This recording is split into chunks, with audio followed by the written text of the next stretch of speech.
What's good, YouTube? It's your boy Ghost. I'm coming to you from inside my house. Man, I'm sitting up here doing paperwork, getting everything together for this. What do you call this? For these mail runs that I got starting next week. I got the green machine starting the post office runs, and you know. So I've been just getting everything together with the team, making sure the trailer, we got the trailer squared away, and just getting everything together so we can make this as comfortable as possible when it comes to doing these runs, because I'm trying to put my best foot out there, and I'm trying to have no flaws, no squares, and my circle this time. This is honestly it's kind of like how can I put it? A very emotional time for me right now, because, I never thought that I would get this opportunity to run these again, because, the reputation that I had in the past, just with everything that I was hit with, just like having the feds come down on me, just everything that I've been through, just to be able to do this again, like just losing contracts behind just stupid shit, just so much. It's very emotional, because I took probably the hardest fall ever. I mean, ever this year. And it's just, man, just being able to just to know like what I've been through, everything that my company's been through. Just, it's very emotional. It's very just, it's a great feeling to know that, all this is just turning around, because, just busting my ass. Like, literally, I've been tooth and nail, like, trying to turn all this stuff around in a positive light. And, the fact that when the feds hit us, well, hit me and hit my business partner, it was just like, basically, they hit us in 2019, and because all this had started in 2018, when it was my ex-best friend that I knew from like a child, and then it was like my trucking best friend that he was, the same dude that went and told my ex a bunch of bullshit and all that. When they all went and he decided to snitch, write the feds just this big ass letter, and they were already watching us because of other shit that was going on. So then, when he wrote all these different people and all these different departments and sent it, it just opened Pandora's box. And 2019 is when they rained down on us, and that's when everything hit the fan, and stuff got frozen. Luckily none of my trucks were taken, but his trucks got snatched up, and it was just a whole bunch of bullshit. Like, I even had company drivers that I knew that I had pushed over there to go run for him were hitting me up when the trucks got snatched up, and they were just like, hey, like, they came with tow trucks and kicked everybody out of their trucks. And it hurt the most seeing like owner operators that were doing lease purchases with him basically get their trucks snatched. And these are people that were doing lease purchases that had their trucks for at least 2 years or more.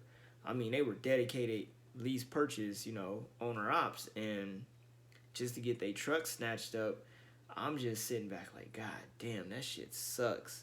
Because, all the bullshit that he had going on, and then the fact that my company was the face of all this, which made it 10 times worse.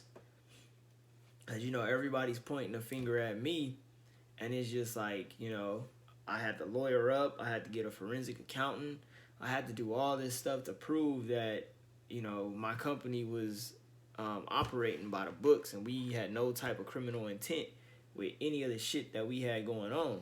So, luckily, all that was able to get thrown out in court, because, like they said, they found no criminal mischief in anything that I did, anything that I had set up. So it was just like, it was a gift, But then again, it was a curse because the civil side of it, shit, they ran me into the ground. And that's what, my attorney was telling me. He's like, you want to lose money or you want to lose your freedom? He's like, you can win the freedom side and you can get your freedom because there's no criminal anything that happened in this. So when it comes to the financial side, you're going to lose. He's like, you're going to lose. And he's like, just prepare to, have to bite the bullet on that. He's like, you're not going to get no money back. You're going to have to start over. And he's like, and that's okay. Because at the end of the day, you got your freedom. And that's basically like the beginning of this year. Like I said, I had no bread at all. Like I had to start over literally from scratch. And it's just like everybody that was standing by me when everything was good and everything was great. I was traveling and just all over the place. Everybody was like there for the party. But then when it came time for the bullshit that went down, everybody turned the other cheek. I mean, everybody.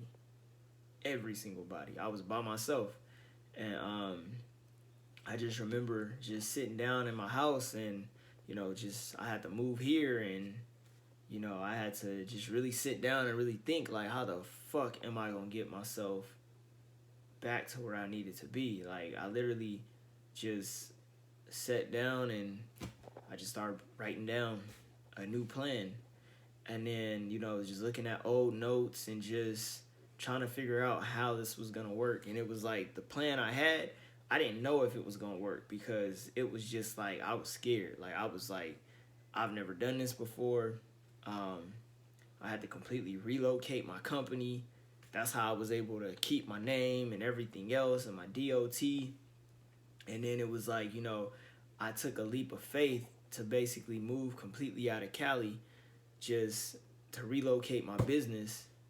And then it was just like, okay, I still got everything in Cali, but then at the same time, let me relocate somewhere that I know for a fact, I could keep my company going and I could just start over from scratch. And luckily, I was able to do it. Luckily, everything turned out for the good because, like I said before, I didn't know if it was going to work. I didn't know anything. And like I said before, I took a leap of faith and I stepped out on faith. And like I said before, it took me 12 months to completely get back to where I'm at right now.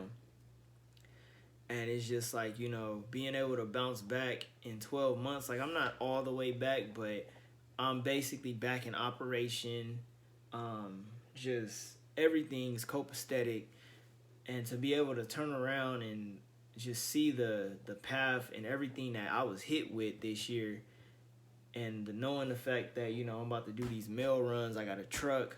I got the green machine. Like, it's been a blessing for real. Like, it's been a true blessing. And one thing I can say is I never gave up. I never was just like throwing in the towel. That's it.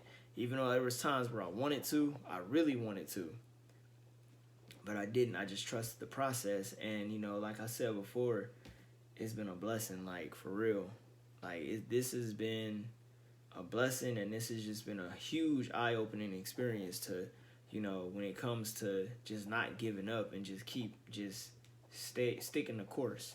Because it's like, now I move different. I don't deal with anybody that I used to deal with in the past, including relationships. I just, I had to cut a lot of people off and a lot of situations off so I could get clarity. I had to remove all these toxic ass people that were envious of me. And the shit is just crazy because when you really think about it, it'd be like everybody. It'd be even a person you sleeping with be envious of your growth and envious of how you move. And the shit is crazy. And it's, all that could be basically the end of everything for you. So it's just like I tell everybody, when it comes to just, if you truly want to jump into this industry and you want to jump into this business, you got to really peep and watch out who you let in your circle. Because everything that I've been through, everything that I've experienced, everything that I've learned, I know not to make the same mistakes that I made in the past. And that's why, this is just the intro to, the rebirth of this company. And I've been basically in this back office like crazy, just doing everything just the right way. I had to shut everything down and just start over from scratch. Start over like I only had one truck moving, and just build from there to then eventually I can get back to where I was. But I had to completely shut everything down. I had to move stuff around. I had to make a lot of changes to basically be able to keep my name. And because like I told myself, I'm not getting rid of the name. The name, it goes back to when I was like 16 years old and I was just doing my little videos and stuff. So, you know, the name has a lot of weight to it. And like I told myself, I'm not getting rid of my name. I'm not changing it. I'm just going to stay the course. I'm going to trust this process, and I'm going to just turn this shit around the way that I know I can do it. And so far, so good. So, you know, if anybody out there is in a point where, you know, y'all just want to give up or anything like that, don't do it. You know, stay on course. If you got to lease your trucks on somewhere else, stay on course. And just remember, in due time, you can turn it all around. It all basically starts with a pencil and some paper. Rewrite your plan. Rewrite your plan and just stick to it. Cut off all the negative distractions and negative energy, and you'll be able to basically turn stuff around too. So, you know, that's just the beginning. And I hope you guys enjoy what I got coming, because I got a lot of, you know, vlogs that are about to pop that, you know, is going to really explain how I was able to redo everything and rebuild everything and get more trucks and get more drivers, put all my drivers through the drug consortments, do their driver files, have everything set up the correct way, right way. So, you know, everything's running on the up and up. So like I said before, love, peace, prosperity, and I will catch y'all in the next video. Deuces.